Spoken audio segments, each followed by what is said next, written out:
Hey everyone, this is Alex Quintero, DJ Hondro from the Pregame podcast.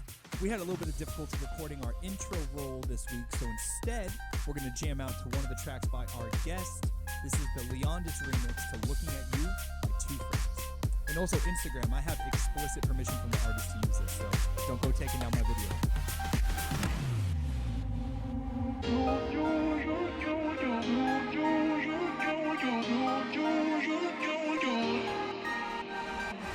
Got a lot of love, little bit less money. Don't need too much on me. Besides you, met a couple friends, but I never really see them. Cause I don't really feel them. They don't look like you. You've been on my mind, 9 to 5 and then 5 at night, yeah. Up the whole damn night, dreaming when I'm near your body. I can't shut my eyes with you in my bed, even when I'm tired. The PM you turn into AM and I couldn't rest if you pay me. So, what's up? I'm wide awake but never sleep. And no, can't close my eyes around you, but it's cool. Cause I be looking at you.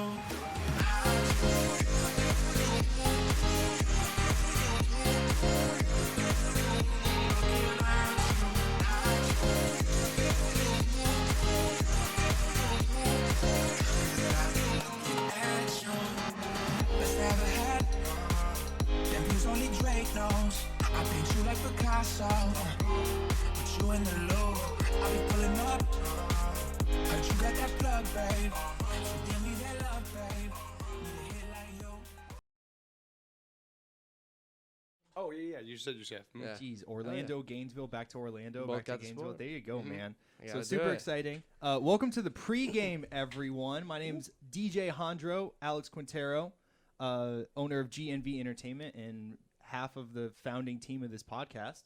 So going to kick it over to my man. Hey, DJ Dopio. Jesse is also, but you said the other half of this this tripod with too many legs. That is our podcast. The tripod that only has 2 legs initially that we've since grown into 3 and more legs. And this is the pregame podcast, y'all. So if you've been watching the previous episode, you know that we just like to hang out before we get into work. Today is Saturday, February 20th, and we got a super exciting night tonight. So like we were just talking about in the little pre-roll there, DJ Dopio is providing DJ support for, what's their name? Out at Downtown Fat, so that'd be a real good time. And we'll talk about that in a little bit. But we have a super exciting guest today in the studio. I'm so excited to have my man Alex Leondis, otherwise known as Leondis Music on Instagram. So Leondis, What's going on, guys? go ahead and introduce yourself. Tell them who you are. What's up, guys? I'm Alex Leondis. I'm an 18-year-old producer and DJ from UCF in Orlando. I'm from Boca, and happy to be here. Thanks for having me, guys. All the way from Boca to Orlando to Gainesville, man. Yes, sir. That's crazy. Do you like DJing in Orlando or Gainesville better? It's so depends on different, the yeah. night. It depends on the night because I like DJing for my friends, and I have a lot of people in Orlando. But then Gainesville, it's just if it's popping there, it's just a different vibe, and it's everyone really.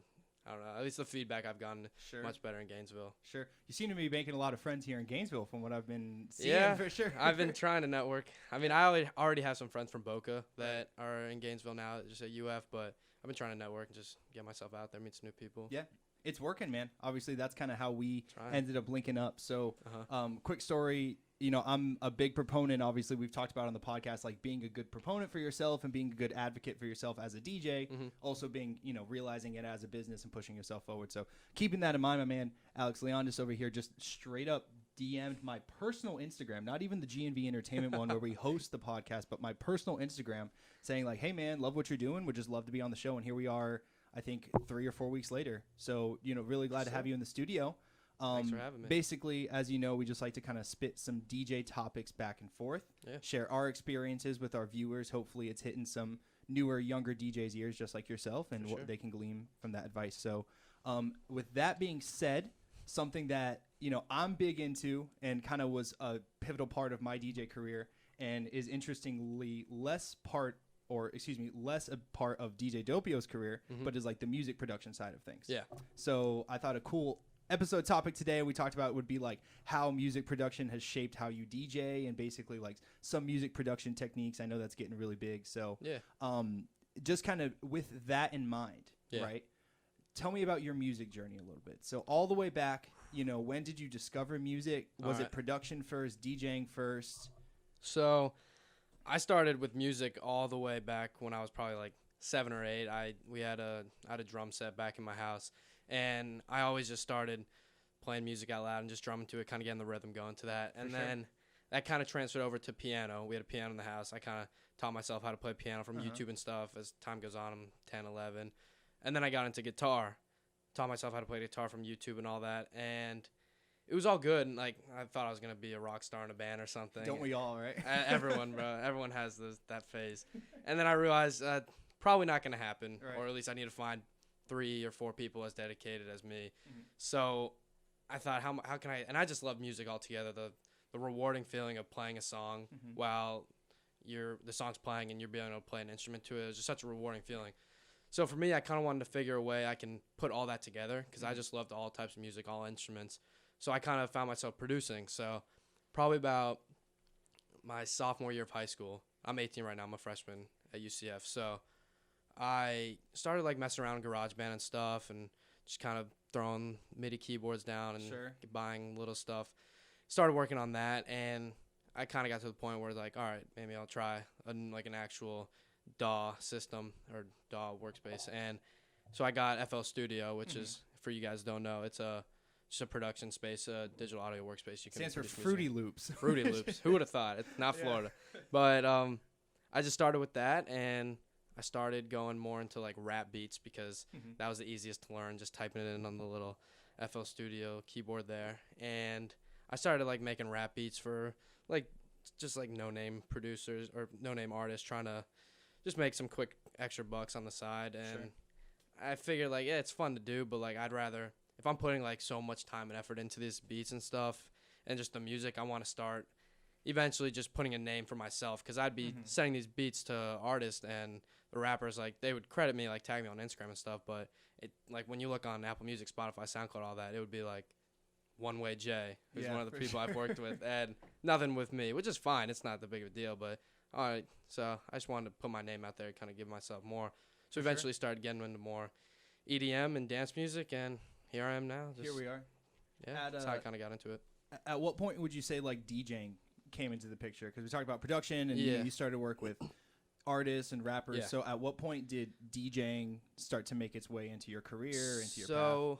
Once I started doing more dance music, this was just around like right when quarantine started, I started making more dance music. Of course. And because that's something you can make a name for yourself with without being able to sing and have great vocals. I started to pick up a DJ board like right before I went to school. So about 6 months ago. I never been the one to really want to go out and party every night, and I knew at college I'm probably gonna be doing that. So I'm thinking, you know what? I like music. I can probably learn how to DJ. Sure. I like hanging out with people, so might as well go out and be a DJ. So I just cross them all off at once. No, exactly. I mean, I'd rather do that.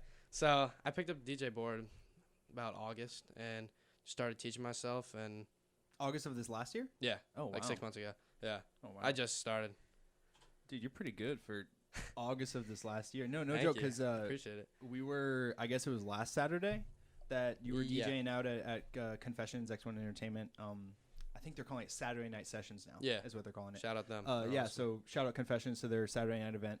But Leondis is there every week, and Jesse and I were there just hanging out last week, and we didn't even realize you were DJing. But there was one point where it was like a start, because Chewy was rocking his like Latin. Yeah, he's got a Latin crowd. For sure, of course. So he was doing that thing, and then there was this moment for sure where like we were standing outside, and it was a clear change of like, here we go with the EDM, and it was like all mixed really well and stuff. So actually, I thought for sure like you had been DJing for longer than kind of 6 months. And nah, I just picked it up. Awesome.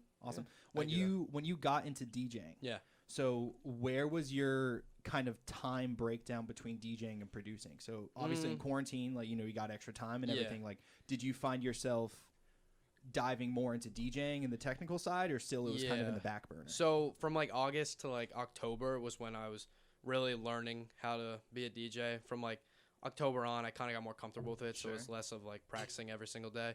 But from like August, October, it was like almost every day I'd practice 3 or 4 hours just staring at my wall, DJing, stuff like that. So not too much production side going on from August, October. Obviously, I'd go in there, throw around some stuff, but like not as much as I usually would be doing. Right. So Right. more DJing just for the first couple months when I'm learning. But now Sure. I try to find an easy medium for both. Gotcha.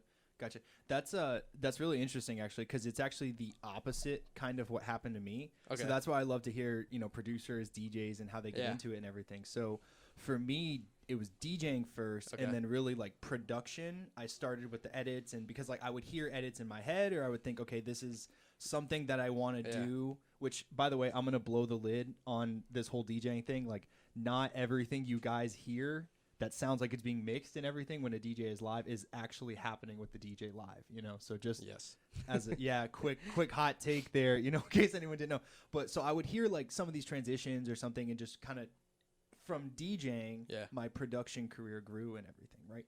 But when I started when I started producing, I think it kind of completely changed how I thought about DJing. Mhm. So like talk about the kind of the relationship between the two. So you started DJing recently. Like, Yeah. do you think that the production techniques that you use and like your mindset production or that you have when you're producing changes how you DJ, or like, do you think they're completely separate in your mind? I think there's definitely together some parts of it.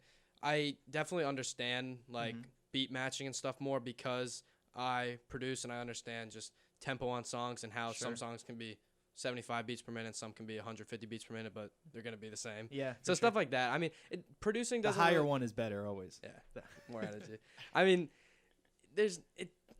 production doesn't help me too much with DJing, but just the general knowledge of music and like Sure. understanding tracks and just where verses come in, where choruses come in, working with that always helps just to know when to transition a song, but Sure. not really too much the production side deep into that really helps too much with music, but definitely with mashups and stuff it'll help. Yeah, for sure. Do you make like a lot of the mashups that you play? Like, what percentage of the tracks that you play live would you say that you make versus you download? And Not too much. I'm still like kind of putting myself out there as a DJ, so I don't want to be the DJ that comes in and plays all his music and For sure. people don't know and they're not singing. So I try to throw in my tracks every now and then. I have a couple mashups that I'll throw in every set I do. Sure. Like maybe like 5 or 6 songs that are mine that I'll throw in there, like remixes and stuff, but not too much. I try to just stay to songs that people know. Yeah, Just that's so- good, man. Just it's better feedback right Yeah, away because absolutely. I don't know. I'm nervous to play a song that no one knows that I produced, and they're like, "What the hell is this?" Like, You're like, did I clip under 30 hertz out or not, or is No, this gonna sound like garbage in the club? Like, I'm not entirely sure. But no, I think that's a good thing, man. Because again, kind of keeping with advice for newer DJs, is you have to have such a broad spectrum of knowledge about music, and we talk about, and even you hear us DJing, like we'll throw 80s 90s hits in there, and maybe you mix into some kind of remix or whatever, but you use it as a tool. So just having all this kind of broad knowledge and everything I think is really good. And not, or I guess understanding like, and having the humility that only play your track if it's good. Like last week with Jameson, we talked about only be like sending DJs your tracks if you know they're ready to be on the club. and Yeah. know they're ready Don't to- bring us a demo. No, exactly. yeah, right. Like don't bring us a demo basically. And I think it's the same thing with you. Like it's really commendable that you understand, I don't want to put my work out there until it's really good, until so yeah, some of my tracks like I think they're good, but I don't want to put them out there for people just to be like, "What's this?" Yeah. So I got some time. yeah, man. So I'm still Just make sure that you always do the extended edit now. So now that you have that 30 bars Yep. and just beat You right know. in the beginning. So you're like, People I good. can do it. There you go, the extended mix. That's good. Oh, that's awesome, man. Cool. So DJ producer for, let's see, you're 18 now. You said like 7 or 8, right? So 10, 11 years. Yeah. Something that we dive into a lot that I think is really cool is like musicians and creatives and how their art, music, whatever it may be, kind of forms their identity as a person, right? Okay. So given that for more than half of your life, right? 11 years, Yeah, it's a 18, more than half of your life, right? You've been in this craft and kind of discovering it. Like, how do you think music or your pursuit of music has shaped who you are as a person? It's a good question. Sings in the shower a lot. No, I wish I could sing. That would be so much easier. I don't have to worry about finding singers for songs. But how it shaped me as a person? Well, I've always been into music, and it's always been my thing. And most recently, about a year ago, I figured I want to take this seriously. So, like, I guess kind of shifting from just being, obviously I'm still a normal person, but shifting my Instagram from like just like basketball and Sure. hanging out with friends and stuff, going on Yeah. trips to like strictly just music. It's definitely made me, I think, more committed in a way. Like I feel like I'm more on top of schoolwork and stuff, and I'm always like I like plan out my stuff in a planner and stuff. Great. Just because it'll help me. Like I can find times for everything I need to do. But just as a person, I guess it's humbled me a little because seeing the music industry and getting like little glimpses of what eventually I want to do, Right, and just right. like talking to these big artists at times, it's scary. So it's definitely humbled me Sure. knowing that there's so much music out there and so many talented people, and I'm just a little fish trying to get bigger. Sure. So it's humbled me a lot. I think that mentality is really important. Is like not necessarily not like celebrating your own accomplishments and everything, because obviously you're a talented producer. Like here you got two club DJs saying, "Hey man, the music's great. Like the DJing is great and everything." Thank you, appreciate it. But still desiring to grow and kind of using. So it's interesting that you point out that it's a humbling experience. And I think for a lot of people that they think DJs, musicians, that there's like so much glory that goes along with it, and that man, you must be like riding high when you're out there and playing. Gosh, but yeah. it's interesting to see like in our mind and say that a lot of times there are these kind of struggles between like, is my music good enough necessarily to be playing? Like, is this transition? Man, all the time, like I'll be DJing and I'll whiff a transition, or one of us will whiff a transition or something, and like even just overcoming that and just continuing to move forward with your set and everything can be super difficult. No, yeah, I think definitely. sometimes. One of the things that I'll do on occasion, and it's gonna happen naturally, is when like just slightly adjusting the tempo, and then you fucking just fat finger the jog wheel, and it's like, and then you just mutes it for like the 2 seconds. I'm like, like, no. I know, dude, that's I've done the that. worst. Because my fucking paint are just so long. I'm just like I gotta teacup it from now on. I gotta adjust the pinky to Jesse never fat wheel it. Yeah. is 6'4", 6'5". You're yeah. like 6. Jeez. Yeah, Jesse's a big dude. Jesse's a big dude with big long fingers that screw up the Probably jog doesn't wheel. help. For sure. That's great, man. And I'm glad, especially too, that music, has been a humbling thing, and I think it also can be an empowering thing, is a word we use for a sure. lot around here and stuff too. So, something that I've definitely noticed just on your Instagram, which again, Leondis Music, I'll have it pop up, is your use of music and your even platform as an artist as a way to help some of these charity causes and everything. So first off, let's go ahead and explain for the viewers out there, like Dance Marathon and all these sort of things, what it is and what you stand for, and kind of these nonprofits that you support, and then we can talk about how they can actually support them, right? So first off, what are these organizations? So Dance Marathon is just a yearly event run by students in college or high school, and it's basically just the yearly event's to raise money, but it's to raise money for children with cancer in hospitals. And the event, which happens one day out of the year, it's different for high school. It's 10 hours, and then college, I think it's like 22 or something. It's a continuous like dance event, and you go and you hang out with everyone. You see the kids with cancer, the miracle children they're called, and you just raise money for them. You dance, and then the one thing is you don't sit down for it. So it's 22 hours with them, and you just help raise money, have fun, make their day, probably their year, and it's just a good cause. I've been into it since high school. I was big into Dance Marathon my junior and senior year. So I was, for my fraternity, Theta Chi at UCF, I was named Night Dawn Chair, or I wasn't named it. I just applied to be it. Yeah, and self-proclaimed. Yeah, exactly. We're humble around here. Yeah.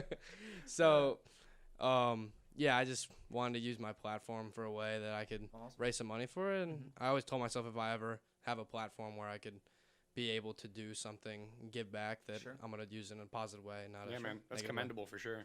Thank you. I'm trying. No, absolutely. So how can the viewers out there, people who don't know Leondis Music, like how can we support these causes, and how can we give back, and what ways do you use your music to support them? I just did a 1 hour long DJ mix, and it's called Leon space Dis space Beat Volume 1, and that's on my SoundCloud at Leondis. And I said every 1,000 plays it gets, I said this thinking it was gonna do super well. I said every 1,000 plays I'll donate $5 or $10 to Dance Marathon and my donor drive, and it didn't do crazy. It's about like 3,000 plays right now, but I said if it doesn't do too well, I'll up the price. But I just didn't want it to do like 500,000 streams and boom, I'm broke. Yeah, right. Yeah, right. I have no money left. GoFundMe to support it. Exactly. Hey man, some people will pay a lot more for what is it, 500,000 streams or whatever, So, dang, that's crazy, man. Most people would just find a way to spend less money, and here you are, like, oh, if it doesn't get enough streams, like, I'll just spend more anyway. Right? I mean, I've always been big in donating for that cause, and sure. So that's And then also I'm donating as well 50% of proceeds for my merch for Dance Marathon, and then the Asperger's and Autism Network. So great. Do you have an online merch store or not yet? Okay. It's kind of just like word of mouth. DM me. Gotta find him in the club. Yo, I want that shirt you're wearing. Take it. Yeah. Only one per night. Yeah. We can only sell one per night. That's awesome. So yeah, Dance Marathon guys. Also, we'll have links and everything pop up, but it's something that also here at UF and my college career and everything was really big, and especially the Greek organizations, fraternities, sororities. I know it's a really big sort of fundraising effort that they put forth. So really commendable, amazing work they do for sure. I think my senior year of school, here, which was 2017, we raised altogether like $5 million, $6 million, something like that. And don't quote me on that number, but it was a lot. It was a lot. So really great. And I think, like we said, man, that's amazing that you're using kind of your platform to support that. So make sure you guys check it out. Yeah. And for the kids, right? FTK. FTK, baby. That's what it stands for. So, yes, sir. Going back, so let's kind of back up even a little bit and going back into DJing. Yeah. So for people who haven't heard your music before, have never heard you DJ, right? How would you describe your producer style and your DJ style? So I'll say DJ style first because that's more what I know. Yeah, sure. So I'm still learning. I'm still trying to find my sound producing. But DJ style is more, I like playing a lot of house remixes of songs that are big now. So like, for instance, like sing along kind of shit, but exactly. In a house way, which gets your heart pumping, gets people moving and stuff. So that's one thing I love doing. Just throwbacks, because that's what people are gonna sing. Can't go wrong with throwbacks, and just a lot of dance music. I'll throw in rap every now and then, and the occasional mashup of a big song that just came out that I'll make. But mostly throwbacks and house remixes. Sure, my big thing. Sure, a lot of tech house I like. Do you change the style of DJing and kind of like depending on the room you're in or depending on the event? Yeah, or do you, sometimes. Definitely. I mean, for instance, last weekend for at the range, there was a big Latin crowd. Sure. So, and I was DJing with Chewy. Shout out Chewy Beats. He's the GOAT. And it was a big Latin crowd, and I was playing like my dance music, and maybe like 20% of the people were vibing with it. So like for me, I'm like, oh gosh, I don't have a lot of Latin music downloaded. Change it up, yeah. So Chewy would go on and then type in Pitbull into your surroundings. Literally, it's Pitbull, Bad Bunny. Yeah. So like I saw that they're vibing with the Latin music, so I played all the Latin music I had. Cool. But yeah, it just depends. You kind of just got to read the crowd and see, experiment songs. If they like one song, just keep going with that vibe and that genre, and usually it works out. It's never dead. Yeah. So as someone who, because like I can't imagine nowhere in this conversation have we said, I started producing Latin music and it's something I've really gotten into and everything, right? So, but you're still able to offer that in your craft. So for new DJs out there, or even, more experienced people, like, what is your advice in kind of getting that versatility and getting to the point where even, look, you like house EDM, that's what you produce, but it's Latin night, vamos a bailar. Like you just said, you notice 20% of the people are vibing to it. Like, we have to adjust. We have to figure it out to try to get that percentage. Get those numbers up, man. Yeah, exactly. So how'd you do it? The advice, I mean, first just download Latin music. Like, have it. Make sure you have it. Just click the button. Make sure you have it. What was the question? How? Yeah, so for let me back up. So download Latin music. That's right? the first step. It's that simple. Make sure you have always it. Have for new DJs. Okay, yeah. Who maybe they're getting into DJing because like they love house music, and especially now the EDM scene is huge. That's what we're seeing a lot of the times, right? It's like I love festivals, I love bass music, house music. I want to DJ. Yeah, they plug in their board thinking like 100% of this set is house music. Yeah. But obviously, the reality of the situation is that even as a primarily house EDM producer and DJ, you're gonna run into situations where it's Latin night, and we gotta switch it up. So, what is your advice to new DJs in kind of getting that versatility? Like, just practice beat matching, because a lot of house music, it can either be 100 BPM or 110 to 120, kind of like that. At least for what I like, the stuff I have. Sure. So if you can go from, if you have a house song that's 120 and then you have a Latin song that's 120, you can go back and forth with them and please two different crowds. So that's one main thing. and really just saying like see what they want. Some people want the throwback Latin. Some people want the new Bad Bunny Dakiti. Yeah, for sure. And, For I sure. mean, Well, so everyone wants the new Bad Bunny. everyone does. Literally yeah. everyone. Even on the non-Latin nights. Yeah. Do you know, have that's any usually- Bad Bunny? Yeah, Like, exactly. Oh my yeah, gosh. yeah. Exactly. just- DJ Doppio, you have any like kind of advice on the same question? Yeah. Yeah, Like, well, to getting that piggyback off versatility? that, like you said, so that's a great example of like bringing almost like a new meaning to beat juggling, so to say. So it's like 110, like the keys like right around there, and then let's say it's some 120 like lower BPM EDM song, and you're just Yeah. kind of make them like match up to right around 115, and then Yeah. kind of Speed one up, adjust slow it back. down. Exactly. Yeah. You can do that back and forth, or just really experimenting or playing around with like just different transition styles too. Mm-hmm. So even you don't even necessarily have to have them beat match, so to say, but you could like, let's say you just do the classic like auto loop, and then have it like an Yeah. 8 loop going on, A loop, and then kind of echo it out, and then bring it down into like the 4 to the 2 to the 1. So it's kind of a more dramatic I got change, you. and then you can Gives bring a little in build up. a lot of Latin songs, and it doesn't even necessarily have to be Latin, but because we're specifically talking about Latin Yeah, music, yeah. especially the reggaeton songs, they'll kind of start out with the intro being more like vocal centered, and then the beat kind of comes in.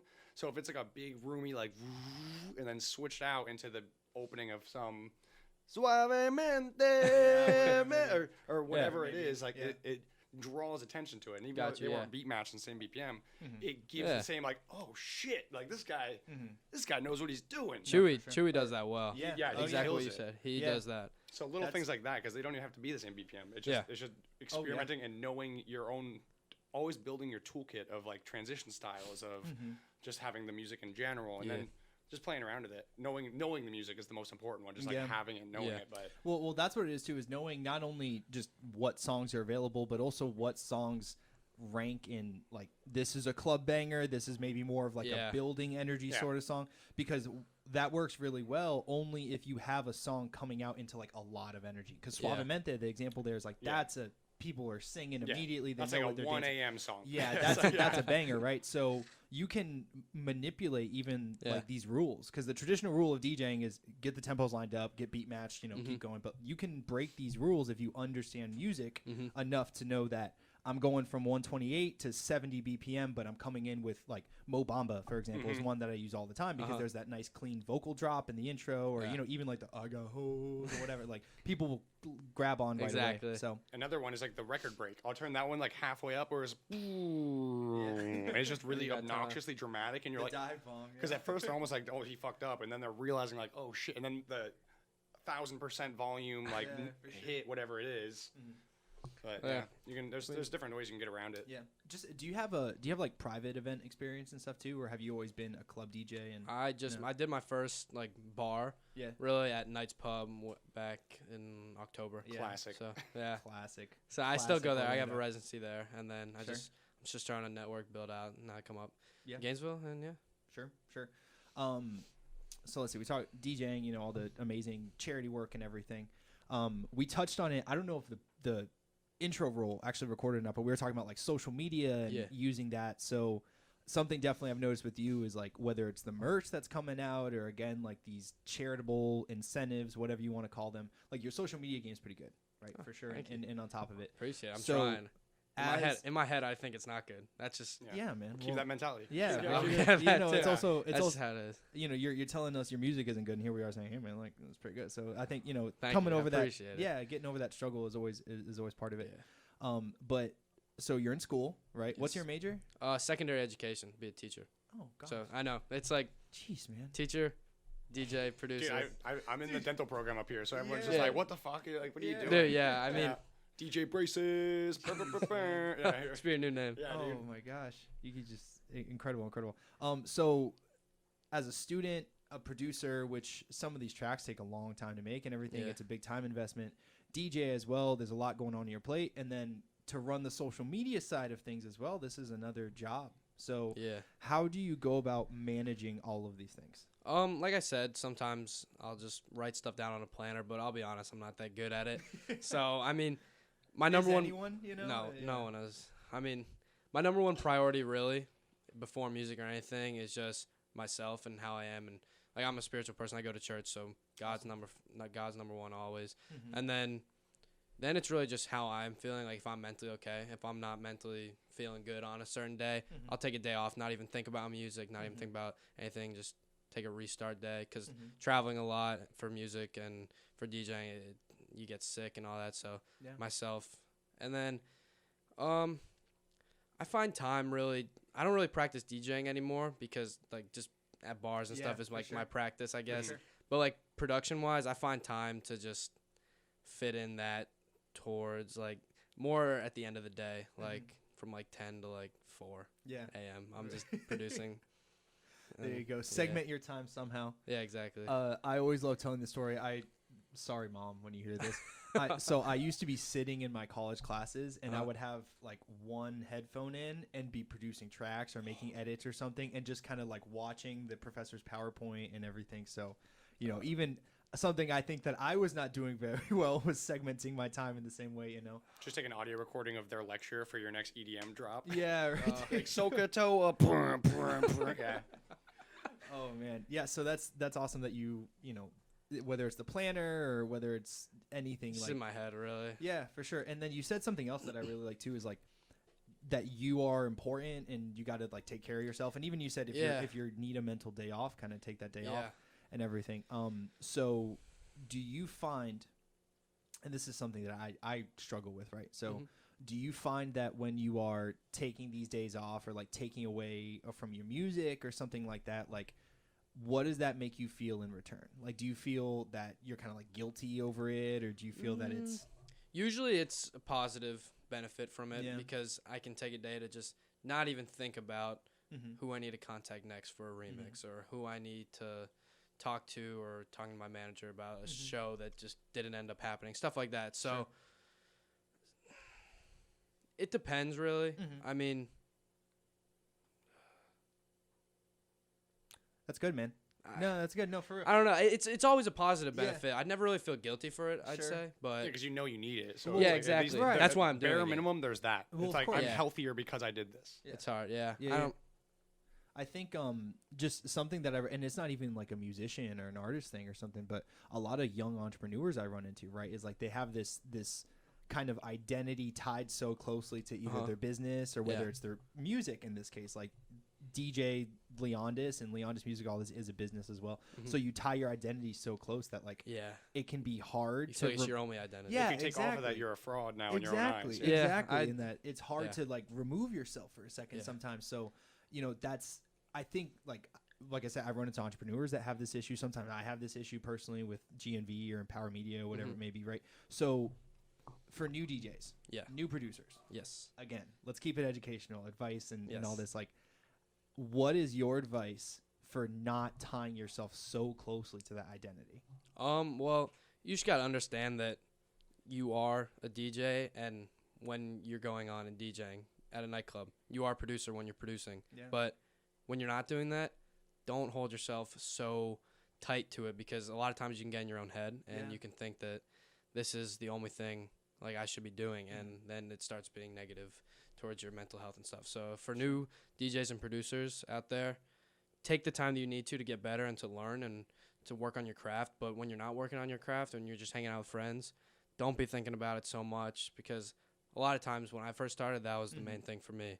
Like, I'd be hanging out with my friends and I was worrying about when I'm going to get my next record label placement and when I'm going to keep going on and stuff with new songs and collabs and stuff. And that would just start to hurt my mental health, and it was just it would just be a negative effect all the way down. So just have two different identities. One, your music DJ, and then your normal self that doesn't have to involve that. Or just like allow yourself to like clock off. Like you're saying, like you're allowed to be happy. Like it's work. We can relax for every once in a while. Yeah, exactly. It's all work. You're not always at a 100-hour work week overtime. You don't need to be necessarily. Exactly.